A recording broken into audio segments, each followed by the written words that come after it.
नमस्कार दोस्तों, अपनी पाठशाला चैनल पर आप सभी का हार्दिक स्वागत है। तो मित्रों, कैसे हो आप सभी? मैं आशा करता हूँ कि आप सभी स्वस्थ होंगे, मस्त होंगे और निरंतर अपनी पढ़ाई में लगे हुए होंगे।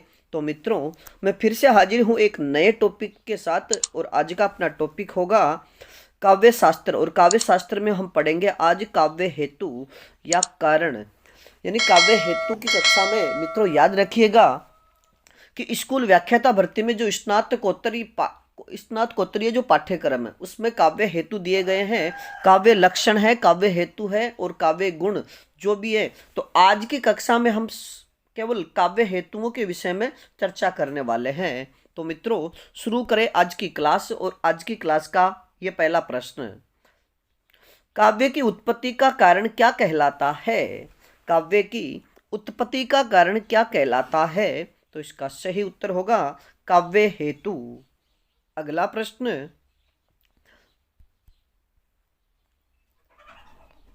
काव्य हेतु में हेतु शब्द का शाब्दिक अर्थ क्या होता है? यानी काव्य हेतु में जो हेतु शब्द है इसका शाब्दिक अर्थ क्या होता है? तो इसका सही उत्तर होगा विभाव या कारण। मित्रों, याद रखिएगा कि काव्य की उत्पत्ति का कारण ही काव्य हेतु कहलाता है और शाब्दिक अर्थ विभाव या कारण होता है। और कवि जिन उपादानों से समन्वित होकर के जो काव्य रचना करता है उसे ही हम काव्य हेतु कहते हैं। बात करें अगले प्रश्न की, भारतीय काव्य शास्त्र में काव्य रचना की सामर्थ्य उत्पन्न करने वाले उपादानों या कारकों को क्या कहते हैं? कि भारतीय काव्य शास्त्र में काव्य रचना करने की या काव्य रचना की जो सामर्थ्य या जो शक्ति उत्पन्न करने वाले जो उपादान होते हैं या जो कारक होते हैं उन्हें क्या कहते हैं? तो इसका सही उत्तर होगा काव्य हेतु या काव्य के कारण। अगला प्रश्न, भारतीय काव्य शास्त्रियों के अनुसार मुख्यतः काव्य के कितने हेतु माने गए हैं? यानी भारतीय काव्य शास्त्रियों के अनुसार मुख्यतः काव्य के कितने हेतु माने गए हैं? तो इसका सही उत्तर होगा 3 काव्य हेतु। और 3 जो काव्य हेतु है इसी के आधार पर कवि या फिर जो कवित्व होता है उस भाव की उत्पत्ति होती है। बात करें कि वो 3 हेतु कौन कौन से हैं। पहला है प्रतिभा, यानी जो प्रतिभा होती है उसी को हम काव्यत्व का बीज भी कहते हैं। यानी कविता उत्पन्न होने का जो प्रमुख कारण या मूल कारण होता है वह होती है कवि की प्रतिभा। दूसरे हेतु की बात करें तो वह है व्युत्पत्ति, यानी बहुज्ञता। ये एक विशेष प्रकार का ज्ञान होता है जिसके आधार पर कवि कविता करता है। और तीसरा जो हेतु है उसका नाम है अभ्यास। मित्रों, ये तीनों के तीनों याद रखिएगा कि काव्य हेतु कितने प्रकार के माने गए हैं? 3, प्रतिभा, व्युत्पत्ति और अभ्यास। और अभ्यास का मतलब होता है पौन पुनैन प्रवृत्ति, यानी किसी भी कविता या कोई भी शब्द या किसी भी शास्त्रीय ज्ञान के अनुसार जो बार बार प्रयास करने की जो अभिव्यक्ति होती है उसे काव्य शास्त्र में अभ्यास कहा गया है। अब बात करें आज के अगले प्रश्न की, काव्य हेतुओं का सर्वप्रथम विवेचन किसने किया गया है? यानी काव्य हेतुओं का सर्वप्रथम विवेचन किसमें किया गया है? तो इसका सही उत्तर होगा अग्नि पुराण में। बात करें आज के अगले प्रश्न की, अग्नि पुराण में काव्य के प्रमुख हेतु कौन कौन से माने गए हैं?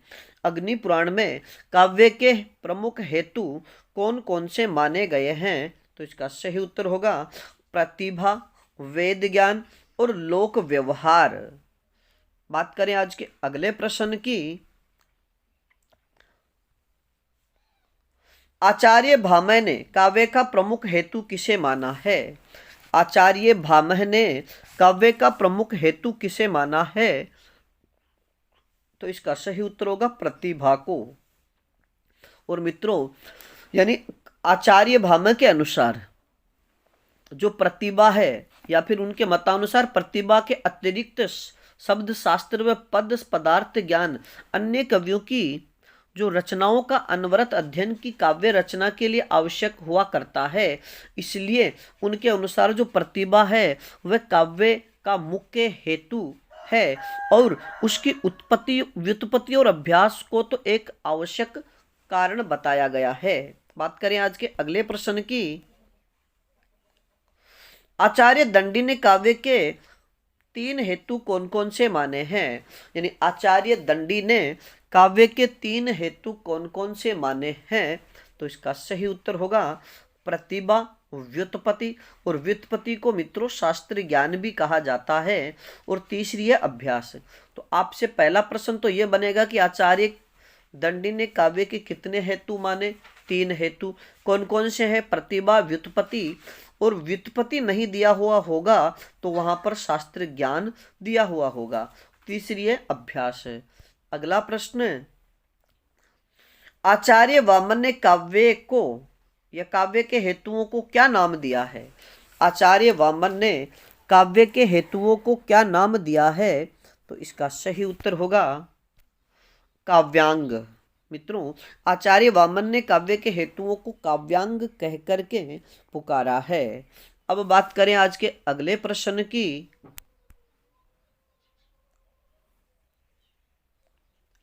आचार्य वामन ने प्रमुख काव्य हेतु यानी काव्यांग कौन कौन से माने हैं?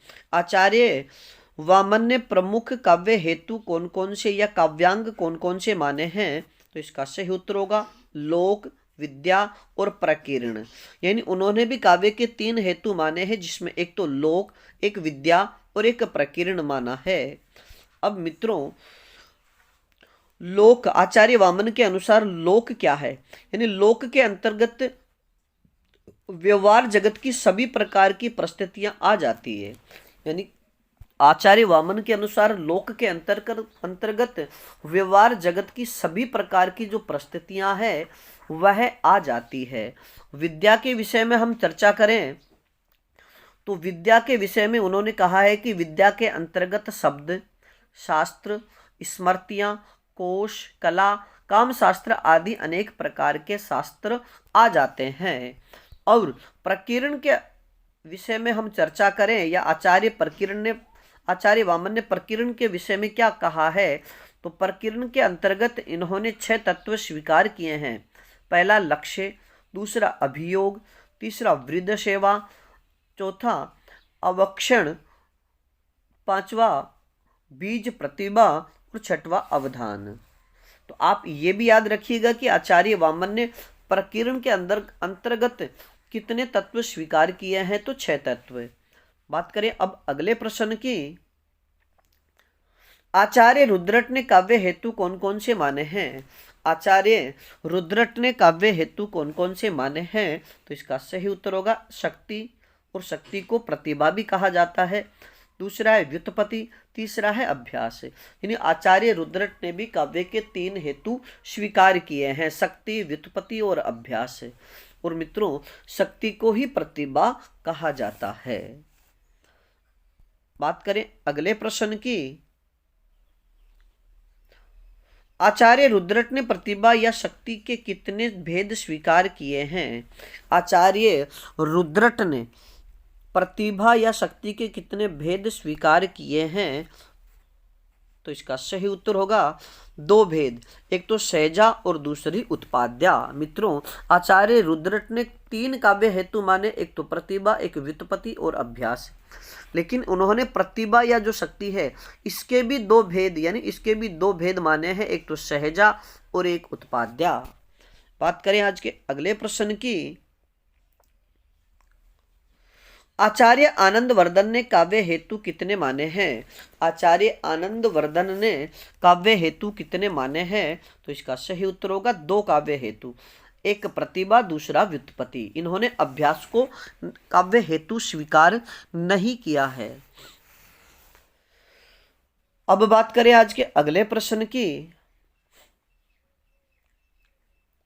आचार्य राजशेखर ने काव्य हेतु कितने माने हैं तथा उनके नाम क्या है? आचार्य राजशेखर ने काव्य हेतु कितने माने हैं तथा उनके नाम क्या है? तो इसका सही उत्तर होगा 2 काव्य हेतु, एक प्रतिभा, दूसरी व्युत्पत्ति। यानी आचार्य आनंदवर्धन की तरह इन्होंने भी अभ्यास को काव्य हेतुओं में स्वीकार नहीं किया है। अब बात करें आज के अगले प्रश्न की। पंडित राज जगन्नाथ ने, यानी पंडित राज जगन्नाथ ने काव्य का मूल हेतु किसे माना है? यानी पंडित राज जगन्नाथ ने काव्य का मूल हेतु किसे स्वीकार किया है? तो इसका सही उत्तर होगा प्रतिभा को। मित्रों याद रखिएगा कि पंडित राज जगन्नाथ ने केवल प्रतिभा को ही काव्य हेतु स्वीकार किया है। अब बात करें आज के अगले प्रश्न की। पंडित जगन्नाथ ने प्रतिभा के कितने भेद स्वीकार किए हैं? यानी पंडित जगन्नाथ ने प्रतिभा के कितने भेद माने हैं? तो इसका सही उत्तर होगा 2 भेद, एक भावयित्री और एक कार्ययित्री। मित्रों याद रखिएगा कि आचार्य राजशेखर ने भी प्रतिभा के 2 भेद माने हैं, एक कार्ययित्री और एक भावयित्री। तो उसी प्रकार पंडित जगन्नाथ ने भी प्रतिभा के 2 भेद स्वीकार किए हैं, एक भावयित्री और एक है कार्ययित्री। बात करें अगले प्रश्न की। पंडित जगन्नाथ के अनुसार काव्य सृजन में कौन सी प्रतिभा सक्षम होती है? यानी पंडित जगन्नाथ के अनुसार मित्रों सबसे पहली बात तो ये याद रखिएगा कि केवल पंडित जगन्नाथ ने केवल प्रतिभा को ही काव्य हेतु स्वीकार किया है, केवल एक ही काव्य हेतु माना है, वो है प्रतिभा। और प्रतिभा के 2 भेद कर दिए उन्होंने, भावयित्री और कार्ययित्री। तो पंडित जगन्नाथ के अनुसार काव्य सृजन में यानी काव्य रचना में कौन सी प्रतिभा सक्षम होती है? तो इसका सही उत्तर होगा कार्ययित्री प्रतिभा। बात करें अगले प्रश्न की। काव्य को हृदयंगम करने में कौन सी प्रतिभा सक्षम होती है? यानी काव्य को हृदयंगम करने में कौन सी प्रतिभा सक्षम होती है? तो इसका सही उत्तर होगा भावयित्री। बात करें अगले प्रश्न की। अपनी रचना को सुंदर बनाने के लिए निरंतर किए जाने वाली क्रिया क्या कहलाती है? यानी अपनी रचना को सुंदर बनाने के लिए जो निरंतर क्रिया की जाती है उस क्रिया को क्या कहा जाता है? तो इसका सही उत्तर होगा अभ्यास। अगला प्रश्न। शास्त्रों का चिंतन मनन, लोक निरीक्षण, काव्य परंपरा का अध्ययन करने से प्राप्त होने वाली निपुणता को क्या कहा जाता है? यानी शास्त्रों का चिंतन मनन, लोक निरीक्षण, काव्य परंपरा का अध्ययन करने से प्राप्त होने वाली निपुणता क्या कहलाती है? तो इसका सही उत्तर होगा व्युत्पत्ति। अब बात करें अगले प्रश्न की। काव्य या हेतु का अभिप्राय उन साधनों से है जो कवि की काव्य रचना में सहायक होते हैं। हेतु का अभिप्राय उन साधनों से है जो कवि की काव्य रचना में सहायक होते हैं। यह पंक्ति किसकी है? तो इसका सही उत्तर होगा बाबू गुलाब राय की। अगला प्रश्न। जिसके बल पर कई विभिन्न काव्य विषयों के अनुकूल शब्दों के अनायास अभिव्यक्त कर देता है उसे शक्ति या प्रतिभा कहते हैं। यानी जिसके बल पर कई विभिन्न काव्य विषयों को अनुकूल शब्दों के अनायास अभिव्यक्त कर देता है उसे शक्ति या प्रतिभा कहते हैं। यह परिभाषा किसकी है? तो इसका सही उत्तर होगा आचार्य रुद्रट।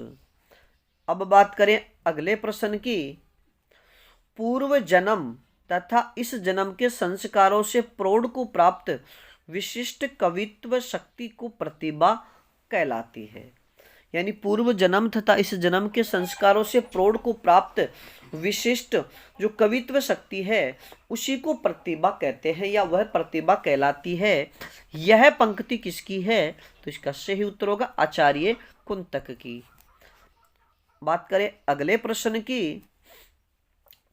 शक्ति ही कवित्व बीजः संस्कार विशेषः। यानी शक्ति कवित्व बीजः संस्कार विशेषः अर्थात कवित्व निर्माण के बीज रूप विशिष्ट संस्कार को शक्ति कहते हैं। यह परिभाषा किसकी है? तो इसका सही उत्तर होगा आचार्य मम्मट की। अगला प्रश्न, सा काव्य घटनानुकूल शब्दार्थों परिस्थिति ही, यानी सा काव्य घटनानुकूल शब्दार्थों परिस्थिति ही अर्थात काव्य रचना के अनुकूल शब्द और अर्थ का शब्द तथा अर्थ को प्रस्तुत करने की क्षमता को प्रतिभा कहते हैं। यानी काव्य रचना के लिए या काव्य रचना के अनुकूल शब्द तथा अर्थ को प्रस्तुत करने की क्षमता को प्रतिभा कहते हैं। यह परिभाषा किसकी है? तो इसका सही उत्तर होगा पंडित जगन्नाथ की। अब बात करें आज के अगले प्रश्न की, शक्ति या प्रतिभा के प्रमुख लक्षण या विशेषताएं क्या है? यानी शक्ति या प्रतिभा के प्रमुख लक्षण या विशेषताएं क्या है? तो पहली विशेषता की बात करें तो प्रतिभा वह शक्ति है जो किसी व्यक्ति को काव्य रचना में समर्थ बनाती है। यानी प्रतिभा का सीधा अर्थ देखा जाए तो प्रतिभा वह शक्ति होती है जो किसी भी व्यक्ति को काव्य रचना में समर्थ बनाती है। दूसरी विशेषता की बात करें तो काव्य का मूल हेतु प्रतिभा है और प्रतिभा ईश्वर प्रदत्त शक्ति है। तीसरी प्रतिभा की बात करें, ये तीसरी प्रतिभा की जो विशेषता है उसकी बात करें तो प्रतिभा नवोन्मेष शालिनी प्रज्ञा है। यह कथन आचार्य हेमचंद्र का है। यानी प्रतिभा नवोन्मेष शालिनी प्रज्ञा है। यह पंक्ति किसकी है? तो आचार्य हेमचंद्र की।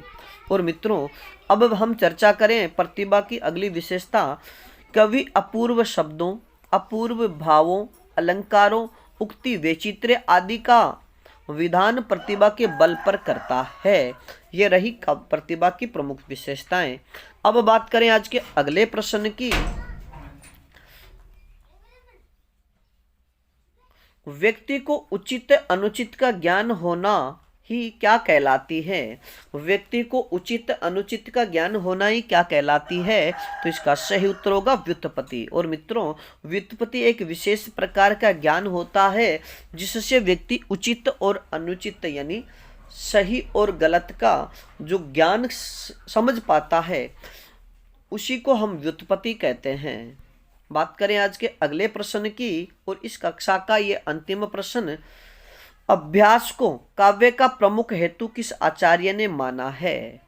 यानी अभ्यास को काव्य का हेतु किस आचार्य ने माना है? तो इसका सही उत्तर होगा मंगल नामक आचार्य ने। और मित्रों, आज के लिए इतना ही, बाकी फिर मिलेंगे एक नए टॉपिक के साथ में। अगला अपना टॉपिक होगा काव्य के प्रमुख लक्षण। तो अपनी पाठशाला बाय बीएन सर चैनल पर नए हो तो हमारे चैनल को लाइक, सब्सक्राइब और अपने मित्रों तक शेयर जरूर कीजिएगा। और इस श्रृंखला में अगर किसी प्रकार की त्रुटि हो तो आप हमें कमेंट्स में जरूर बताइएगा। धन्यवाद।